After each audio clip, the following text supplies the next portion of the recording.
লেখিকা বর্ষা ঘোষের বিশ্বাসঘাতক। সকাল থেকেই বাড়িটা কেমন যেন থমথমে। রান্নাঘরে দাঁড়িয়ে তরকারিতে নুন দিচ্ছিল মেঘলা।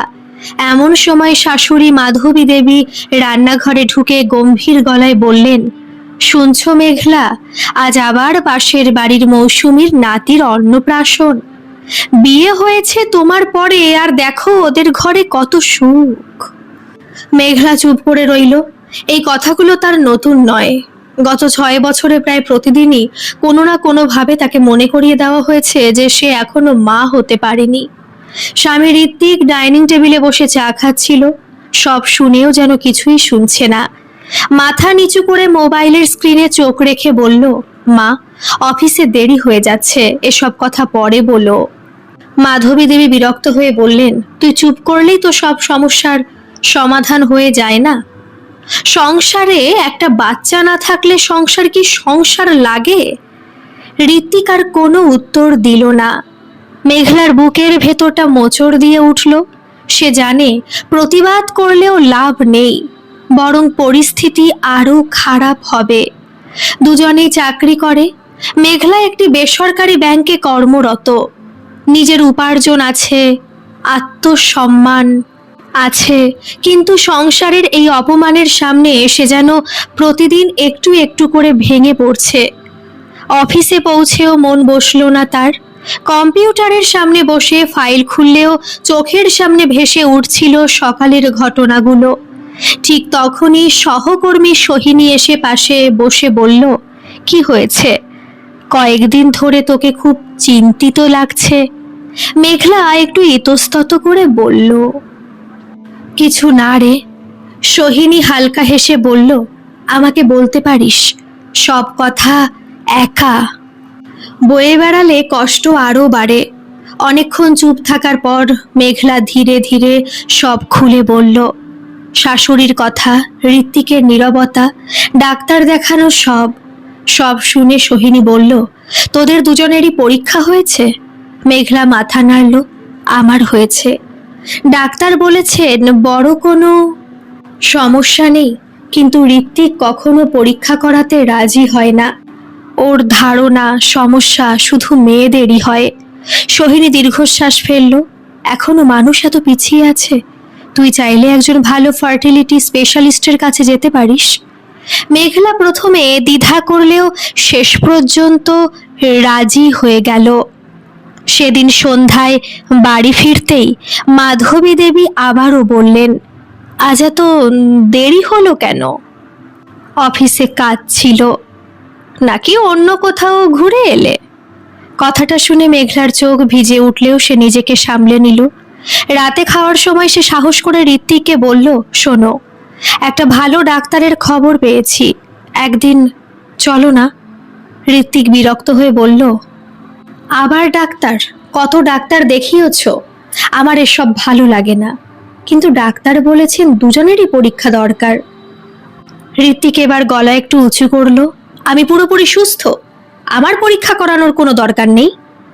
মাধবী দেবীও সঙ্গে সঙ্গে বললেন, ঠিকই তো বলেছে, ছেলেদের আবার কি পরীক্ষা, যত দোষ সব মেয়েদের।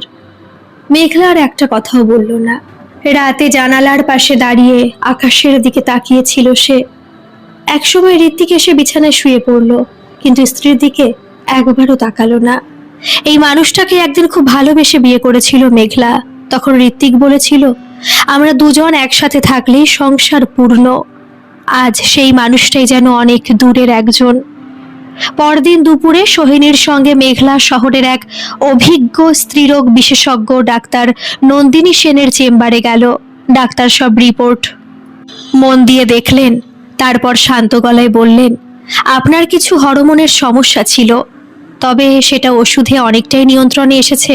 এখন আমার মনে হচ্ছে আপনার স্বামীরও কিছু পরীক্ষা করা জরুরি। মেঘলা মৃদু হেসে বললেন, উনি আসবেন না ডাক্তার? তাহলে ওনাকে বোঝানোর চেষ্টা করুন, সন্তান শুধু একজনের দায়িত্ব নয়। ডাক্তারের কথাগুলো মেঘলার মনে গভীরভাবে গেঁথে গেল। বাড়ি ফিরে সে আবারও বিষয়টা তুলল। ঋত্বিক এবার বিরক্ত হয়ে বলল, এই নিয়ে আর একটা কথাও শুনতে চাই না। সেদিন রাতেই মেঘলা একটা সিদ্ধান্ত নিল, এবার আর কারো কথায় নিজেকে থামাবে না। সত্যিটা তাকে জানতেই হবে। কিন্তু সে জানতো না খুব শীঘ্রই এমন একটি ঘটনা ঘটবে যা তার বিবাহিত জীবন সম্পর্কে সমস্ত ধারণাই বদলে দেবে। ডাক্তার নন্দিতা সেনের চেম্বার থেকে ফেরার পর থেকে মেঘলার মনে একটাই প্রশ্ন ঘুরপাক খাচ্ছিল, ঋত্বিক কেন এত জেদ করে নিজের পরীক্ষা করাতে চাইছে না? শুধু কি পুরুষ বলে, নাকি এর পেছনে অন্য কোনো কারণ লুকিয়ে আছে? সেই প্রশ্নের উত্তর খুঁজতেই দিন কাটছিল তার। কয়েকদিন পর এক রবিবার সকাল মাধবী দেবী পাড়ার এক আত্মীয়ের বাড়িতে পুজোর নিমন্ত্রণে গিয়েছেন। ঋত্বিক ও বন্ধুর সঙ্গে দেখা করার কথা বলে বেরিয়ে গেছে। বাড়িতে একা ছিল মেঘলা। শোবার ঘর গুছাতে গিয়ে তার চোখ পড়ল আলমারির ওপর রাখা পুরনো একটি ফাইলের দিকে। বহুদিন ধরেই ওটা ধুলো জমে পড়ে আছে। সাধারণত সে ঋত্বিকের ব্যক্তিগত জিনিসে হাত দেয় না, কিন্তু সেদিন কেমন যেন মনে হলো ফাইলটা নামিয়ে একটু গুছিয়ে রাখা দরকার। ফাইল খুলতেই ব্যাংকের কাগজ, বীমার নথি, অফিসের কিছু কাগজের মাঝখানে একটি সাদা খাম চোখে পড়ল। খামটির ওপর বড় বড় অক্ষরে একটি ডায়াগনস্টিক সেন্টারের নাম লেখা ছিল। মেঘলার বুকটা ধক করে উঠল। হাত কাঁপতে কাঁপতে খামটা খুলল সে। ভেতরে একটি মেডিকেল রিপোর্ট। রিপোর্টের ওপর লেখা পেশেন্ট নেম ঋত্বিক চ্যাটার্জি, আর নিচে চিকিৎসকের পর্যবেক্ষণ। মেঘলার চোখ ঝাপসা হয়ে এলো। বারবার পড়েও যেন বিশ্বাস করতে পারছিল না। রিপোর্টটি 3 বছর আগের, অর্থাৎ বিয়ের কয়েক বছর পরে ঋত্বিক নিজের পরীক্ষা করিয়েছিল। আর সেই রিপোর্টে স্পষ্ট লেখা ছিল স্বাভাবিকভাবে সন্তান ধারণের ক্ষেত্রে তার জটিলতা রয়েছে এবং উন্নত চিকিৎসার প্রয়োজন। মেঘলা চেয়ারে বসে পড়ল। তার মাথার ভেতর যেন ঝড় বয়ে যাচ্ছে। তাহলে এতদিন এতদিন সে সব জানতো, তবু একবারও সত্যিটা বলেনি, বরং প্রতিদিন তাকে অপমানিত হতে দিয়েছে। তার মা যখন তাকে অপয়া, অযোগ্য বলে কটাক্ষ করেছেন, তখনও ঋত্বিক চুপ থেকেছে। কত রাত কেঁদে কেঁদে ঘুমিয়েছে মেঘলা। কতবার নিজেকে দোষী ভেবেছে, আর সেই মানুষটাই সব জানতো। চোখের জল মুছে মোবাইলে রিপোর্টের ছবি তুলে নিল সে। তারপর কাগজগুলো আবার আগের মতোই খামের ভেতর রেখে দিল। কেউ যেন বুঝতে না পারে সে সত্যিটা জেনে গেছে। সেদিন সন্ধ্যায় ঋত্বিক বাড়ি ফিরতেই মাধবী দেবী বললেন, শোন, কালকে আবার কালীবাড়িতে মানত করেছি। পুরোহিত মশাই বলেছেন বৌমাকে নিয়ে যেতে হবে। ঋত্বিক বিরক্ত গলায় বলল, যাও না তোমরা। মাধবী দেবী দীর্ঘশ্বাস ফেলে বললেন, আমি যতই করি ফল তো কিছু হচ্ছে না। মেঘলা এবার শান্ত স্বরে বলল, মা, শুধু মানত করলে তো হবে না, চিকিৎসাও দরকার। মাধবী দেবী তীক্ষ্ণ দৃষ্টিতে তাকিয়ে বললেন, তোমারই চিকিৎসা হচ্ছে না, আবার কিসের চিকিৎসা?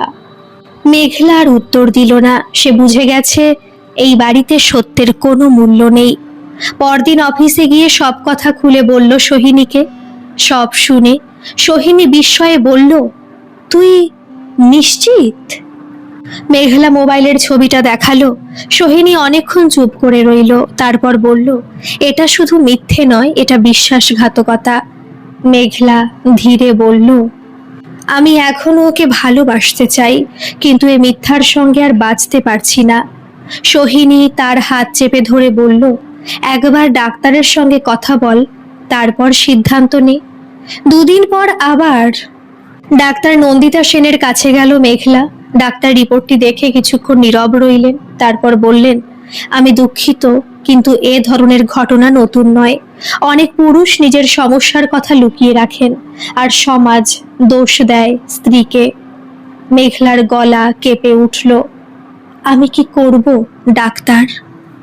ডাক্তার নন্দিতা শান্ত গলায় বললেন, প্রথমে স্বামীর সঙ্গে খোলাখুলি কথা বলুন। তিনি যদি চিকিৎসা নিতে রাজি হন তাহলে এখনো অনেক পথ খোলা আছে। আধুনিক চিকিৎসায় অনেক দম্পতি বাবা মা হতে পারেন, কিন্তু সম্পর্কে বিশ্বাস না থাকলে কোনো চিকিৎসাই সফল হয় না। মেঘলা দীর্ঘক্ষণ চুপ করে বসে রইল। তার মনে হচ্ছিল এতদিন ধরে সে যেন এক অদৃশ্য কারাগারে বন্দী ছিল। সেদিন রাতে বাড়ি ফিরে সে লক্ষ্য করল ঋত্বিক স্বাভাবিকভাবেই টেলিভিশন দেখছে, যেন কোনো সমস্যাই নেই। মেঘলার ইচ্ছে হচ্ছিল এখনই সব বলে দিতে, কিন্তু সে নিজেকে সামলে নিল। না, আবেগে নয়, এবার সে প্রতিটি পদক্ষেপ ভেবে নেবে, কারণ এই লড়াই শুধু নিজের সম্মানের জন্য নয়, সত্যের জন্য। ঘুমোতে যাওয়ার আগে আয়নার সামনে দাঁড়িয়ে নিজের প্রতিচ্ছবির দিকে তাকালো মেঘলা। চোখের নিচে ক্লান্তির ছাপ স্পষ্ট, কিন্তু সেই চোখেই আজ নতুন এক দৃঢ়তা। সে মনে মনে বলল, আমি আর কাউকে আমাকে অপরাধী বানাতে দেব না। সত্যিটা একদিন সবাই জানবে। ঠিক তখনই বাইরের ড্রয়িং রুম থেকে মাধবী দেবীর গলা ভেসে এলো, ঋত্বিক, আগামী সপ্তাহে এক আত্মীয়ের মেয়ের বিয়ে। সবাই আবার একই প্রশ্ন করবে, কতদিন আর মুখ লুকিয়ে থাকবো বলো তো? ঋত্বিক কোনো উত্তর দিল না, কিন্তু দরজার আড়াল থেকে দাঁড়িয়ে সব শুনছিল মেঘলা। তার মনে হলো খুব শীঘ্রই এই বাড়ির নীরবতার দেওয়াল ভেঙে পড়বে, আর সেই দিনের জন্য সে নিজেকে প্রস্তুত করতেই শুরু করলো। পরদিন সকাল থেকেই বাড়ির পরিবেশ অস্বাভাবিক শান্ত। মেঘলা আগের মতোই রান্নাঘরে গিয়ে সকালের খাবার তৈরি করলো। মাধবী দেবী সোফায় বসে সংবাদপত্র পড়ছিলেন, আর ঋত্বিক মোবাইলে চোখ রেখে চা খাচ্ছিল। বাইরে থেকে সবকিছু স্বাভাবিক মনে হলেও মেঘলার ভেতরে আজ আর কোনো দ্বিধা ছিল না। সে সিদ্ধান্ত নিয়ে ফেলেছে, আজ সত্যিটা সামনে আসবেই। রান্না হতেই সে শান্ত গলায় বলল, মা, তোমার আর ঋত্বিকের সঙ্গে আমার কিছু জরুরি কথা আছে। মাধবী দেবী বিরক্ত মুখে বললেন, সকালে আবার কি কথা? খুব দরকারি কথা, 5 মিনিট সময় দিলেই হবে। তিনজন ড্রয়িং রুমে বসলো। মেঘলা নিজের ব্যাগ থেকে মোবাইল বের করে একটি ছবি খুলে ঋত্বিকের সামনে ধরলো। ছবিটা দেখেই ঋত্বিকের মুখে রং ফ্যাকাশে হয়ে গেল। মাধবী দেবী অবাক হয়ে বললেন, ওটা কি? মেঘলা শান্ত গলায় বলল, এটা 3 বছর আগের একটি মেডিকেল রিপোর্ট। রোগীর নাম ঋত্বিক চ্যাটার্জি। মাধবী দেবী দ্রুত রিপোর্টটি হাতে নিয়ে পড়তে শুরু করলেন। কয়েক মুহূর্তের মধ্যেই তার হাত কাঁপতে লাগলো। এগুলো এগুলো কি? ঋত্বিক মাথা নিচু করে বসে রইল। মেঘলা এবার প্রথমবারের মতো দৃঢ় কণ্ঠে বলল, যে মানুষটাকে এতদিন আপনারা নির্দোষ ভেবেছেন, সে অনেক আগে থেকেই সত্যিটা জানতো, কিন্তু আমাকে কিছু বলেনি, বরং আমাকে প্রতিদিন অপমানিত হতে দিয়েছে। ঘরে নিস্তব্ধতা নেমে এলো। মাধবী দেবী কাঁপা গলায় বললেন, ঋত্বিক, এটা কি সত্যি? অনেকক্ষণ চুপ থাকার পর ঋত্বিক মাথা নাড়ল, হ্যাঁ সত্যি। তাহলে এতদিন কিছু বললি না কেন? ঋত্বিক চোখ বন্ধ করে বলল, ভয় পেয়েছিলাম, মনে হয়েছিল সবাই আমাকে ছোট করবে, তাই চুপ ছিলাম। মেঘলার চোখে জল এলো, কিন্তু সে কান্না চেপে রাখলো। তোমার ভয়ের জন্য আমাকে দোষী হতে হয়েছে, আত্মীয় স্বজনের সামনে মাথা নিচু করতে হয়েছে। মা আমাকে কত কথা বলেছেন, তুমি একবারটিও সত্যিটা বলনি। মাধবী দেবী ধীরে ধীরে সোফায় বসে পড়লেন। তিনি যেন নিজের অতীত কথাগুলো মনে করতে লাগলেন। অপয়া, অযোগ্য, আমার বংশ শেষ করে দিলে, এই কথাগুলো তিনিই বলেছিলেন। আজ সেই কথাগুলোই যেন ফিরে এসে তাকে আঘাত করছে। কিছুক্ষণ পরে তিনি মেঘলার সামনে এসে দাঁড়ালেন। চোখ ভিজে গেছে তার জলে। মা, আমাকে ক্ষমা করতে পারবি? মেঘলা শান্তভাবে বলল, ক্ষমা করা কঠিন নয় মা, কিন্তু যে বিশ্বাস একবার ভেঙে যায় সেটা আগের মতো আর জোড়া লাগে না। ঋত্বিক উঠে এসে বলল, মেঘলা, আমি ভুল করেছি, যদি আর একবার সুযোগ দাও। মেঘলা তার কথা থামিয়ে দিল, সুযোগ আমি অনেকবার দিয়েছি, প্রতিবার তুমি নীরব থেকেছ। ডাক্তার দেখাতে বলেছি, যাওনি। আমি অপমানিত হয়েছি, তুমি চুপ থেকেছ। একটা সম্পর্ক শুধু একসঙ্গে থাকা নয়, সত্যি বলার সাহসও লাগে। ঋত্বিক মাথা নিচু করে দাঁড়িয়ে রইল। সেদিনই মেঘলা অফিসে গিয়ে নিজের বদলির আবেদনপত্র জমা দিল। কয়েক সপ্তাহের মধ্যেই অন্য শহরের শাখায় তার বদলির আদেশ এলো। বিদায়ের আগের দিন মাধবী দেবী তার ঘরে এসে বললেন, তুই চলে গেলে এই বাড়িটা একেবারে ফাঁকা হয়ে যাবে। মেঘলা মৃদু হেসে বলল, বাড়ি শুধু ইট সিমেন্টে তৈরি হয় না মা, বিশ্বাস দিয়েও তৈরি হয়। সেই বিশ্বাসটাই আর নেই। পরদিন সকালে ছোট্ট একটি ট্রলি ব্যাগ নিয়ে বাড়ি থেকে বেরিয়ে এলো সে। দরজার সামনে দাঁড়িয়ে ঋত্বিক শেষবারের মতো বলল, নিজের খেয়াল রেখো। মেঘলা শুধু বলল, তুমিও ভালো থেকো। আর একটা কথা মনে রেখো, সত্যিটা যত দেরিতেই হোক একদিন সামনে এসেই যায়। ট্যাক্সি ধীরে ধীরে এগিয়ে গেল। জানলার বাইরে তাকিয়ে মেঘলা অনুভব করলো বুকের ভেতরের দীর্ঘদিনের ভার যেন একটু একটু করে হালকা হচ্ছে। নতুন শহরে গিয়ে সে নিজের কাজেই মন দিল। অফিসের সহকর্মীরা তাকে আন্তরিকভাবে গ্রহণ করলো। অনেকদিন পর সে আবার নিজের মতো করে হাসতে শিখল। কয়েক মাস পরে এক রবিবার সকালে ডাক্তার নন্দিতা সেনের সঙ্গে দেখা করতে গেল সে। ডাক্তার তাকে দেখে হাসি মুখে বললেন, কেমন আছো?